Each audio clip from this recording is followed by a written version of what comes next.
మనల్ని కాపాడుటకు ఆయన శక్తి గల దేవుడు. అది దేవుని యందలి విశ్వాసం. మీ ఆత్మయు శరీరమును జీవమును ఆయనకు అప్పగించినట్లయితే, ఆయనకు అప్పగించిన దాన్ని చివరి వరకు కాచుటకు ఆయన శక్తి గలవాడు. మనం ప్రార్థించిన దానికంటే, విశ్వసించిన దానికంటే, కోరుకున్న దానికంటే మన బ్రతుకులు అత్యధికముగా చేయుటకు ఆయన శక్తి గల దేవుడు.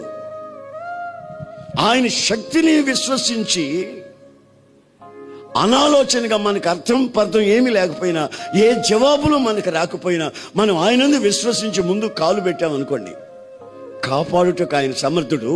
ఆయన మనల్ని కాపాడుటకు రాత్రింబగళ్ళు మెలకువతో ఉంటాడు. మన పాదాలకి పొరపాటును కూడా రాయి తగలనివ్వకుండా దేవదూతలకు ఆజ్ఞాపిస్తాడు.